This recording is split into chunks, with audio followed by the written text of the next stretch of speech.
This is the download from Sounds Profitable, the most important news from this week and why it matters to people in the business of podcasting. I'm Manuela Bedoya. And I'm Shreya Sharma. The download is brought to you by Magellan AI. Track the trends in spend, ad load, podcasts on YouTube, and more with Magellan AI's advertising benchmark report for Q4. Available now. You can find a link in the description or visit magellan.ai. This week, podcasters weigh in on ChatGPT, news publishers struggle with verification firms, and why regulatory scrutiny of big tech is leading to renewed investment in ad tech. Let's get started. This Tuesday, Business Insider writer Marta Bino published a piece examining the current use cases of AI-powered tools in the podcasting industry, as well as how audiences and podcasters feel about the ethics of implementing thinking AI.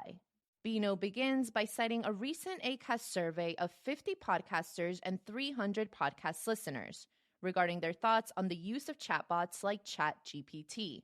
36% of listeners agreed that since ChatGPT is publicly available, it's ethical to use in any way, compared to 84% of podcasters polled. 49% of listeners felt ChatGPT is ethical as long as it's used exclusively for idea generation. From Bino's article referencing a conversation with podcast host Jordan Schwarzenberger, quote, Schwarzenberger and other podcasters said the use of chatbots like ChatGPT should be limited to functions like summarizing key points from shows, social media content creation, or to boost creativity, but not do the podcaster's job. End quote. The consensus of podcasters Bino spoke to is that chatbots are more useful for generating social media copy or ideas than replacing the podcaster. The use of AI becomes more palatable when abstracted to specific tools that use machine learning, such as Descript's ability to generate a transcript, then edit sections of audio out as text is deleted by the user. Bino lists several similar tools that automate social media posting or transcription processes. For all its usefulness, AI-generated content still lacks the special sauce of a human touch to make it work. Fresh Air Director of Marketing and Growth Richard Blake told Bino, quote, there's a real detail and context behind every podcast that is made.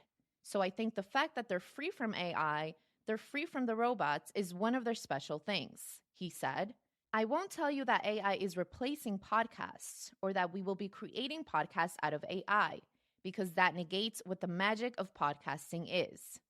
End quote. In other words, when built from ethically sourced models, AI tools have great potential to build foundations on which true content can be built. But they can't be expected to automatically generate everything. A hammer is an excellent, multifaceted tool. Still, one can't expect a quality outcome if it's the only tool implemented while painting a wall or fixing a leaky pipe.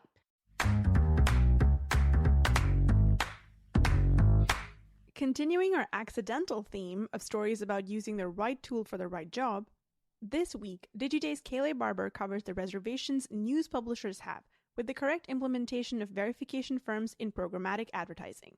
Here's an excerpt from the article, and I quote, media buyers keep insisting that the role of third-party verification firms is critical when assessing everything from brand safety to viewability in the programmatic market. But news publishers feel powerless when their content is misclassified and subsequently demonetized by upwards of 30% compared to inventory deemed as safe, according to Luis Romero, SVP and Head of Sales in North America for The Guardian. End quote. On top of this, now news publishers have to contend with a drop in programmatic CPM. According to Operative's STAQ benchmarking data, the CPM for open marketplace programmatic in January hit $1.21, the lowest since May of 2020. The problem becomes more nuanced as new solutions are implemented. Even with the replacement of keyword block lists, methods like contextual targeting without human oversight can lead to poor calls. So one way to avoid these issues has been to lean into direct programmatic deals. The LA Times has been prioritizing private auction and guarantee deals. Guarantees have become the most attractive option, as private auctions can lead to both LA Times and buyers each running their own contextual targeting, leading to even less content being monetized. The Guardian has taken a path of education, preaching the good word of directly buying programmatic from news publishers and explaining the benefits that it imparts on them. Here's another excerpt from the article, and I quote, The ongoing job for Devin Choi, manager of programmatic revenue at the LA Times, who oversees the open programmatic marketplace, is to work with the SSPs directly to try and untether LA Times' lifestyle, sports, and entertainment sections from its hard news coverage. But that's not a perfect solution, end quote. The continued evolution and implementation of programmatic is important, as well as education on the effects of its current state. In this cast, podcasting already has data to suggest podcast audiences are a bit hardier than other mediums expect theirs to be. As Sounds Profitable's brand safety study, Safe and Sound, showed last year, podcast listeners don't balk at advertisers supporting coverage of negative or controversial topics. If anything, they support those brands even more so for sponsoring their favorite podcast. Contextual targeting is a good step, but it shouldn't be an endpoint.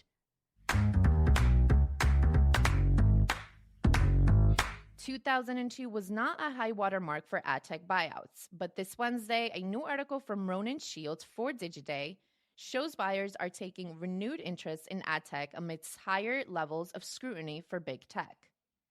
Quoting the article, according to Terence Kawaja, CEO of Luma Partners, the ad tech sector is at the consolidation stage of its gestation. Every industry goes through 3 phases of new company formation: maturity, and then rationalization and consolidation, he told Digiday. And with complementary timing to that consolidation phase, smaller ad tech companies wait in the wings while the biggest, Google, awaits an antitrust case. Shields reports several anonymous sources predict the possibility that Google will succumb to pressure from the Justice Department and divest its ad tech assets. Were this to happen, the ad tech industry could see a surge similar to the uptick in long-distance telephone providers in the wake of AT&T's antitrust breakup in 1982. Bridgepoint director Jean-Baptiste Salvin says such a breakup could be good news for the open internet. From the article, we see breaches in the walled gardens. This is a complete part of my investment thesis. These guys, or big tech, will still be dominant players, but they take 80% of budgets and only 30% of the eyeballs. End quote. Private equity sources tell Shields the sentiment that walled gardens get more investment than their share of audience implies is necessary has led to renewed recent investments in ad tech. If the fabled Google breakup were to happen, podcasting ad tech could see a boon. The industry is already full of healthy examples currently, even without our own 21st century reenactment of the Ma Bell breakup. Finally, it's time for our semi-regular roundup of articles we're calling Quick Hits. These are articles that didn't quite make the cut for today's episode, but are still worth including in your weekend reading. This week's articles are: the JAR Audio Pilot Competition for Emerging Women Podcasters is now accepting applications. The winning idea will be produced as a pilot episode with JAR Audio collaborating with the creator. The deadline for submissions is May 1st. Sessions from Veritonic's Audio Intelligence Summit are now available on Veritonic's website. For those who missed out or are interested in reviewing what they saw in person, the 7 sessions are now live, including the panel on attribution and brand lift that includes our very own Brian Barletta. What are the 3 S's of programmatic podcast advertising on Ad Monsters? Spreaker's head of business development breaks down the rise of ad trading in podcasting, the challenges faced by both publishers and advertisers, and details how the 3 S's can solve for them.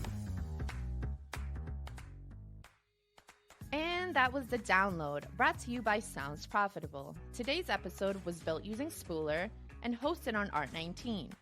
Find out more at spooler.fm and art19.com. I know we went through today's stories fast, so be sure to check out the links to every article mentioned right in your podcast listening app or on soundsprofitable.com/podcast. And thank you for sticking with us as we bring you the top stories you might have missed from the past week. I'm Manuela Bedoya. And I'm Shreya Sharma. Our producers are Brian Barletta, Gavin Gaddis, and Tom Webster. Special thanks to Art19 for hosting The Download, and as always, thank you to you for joining us. Robot? Download complete.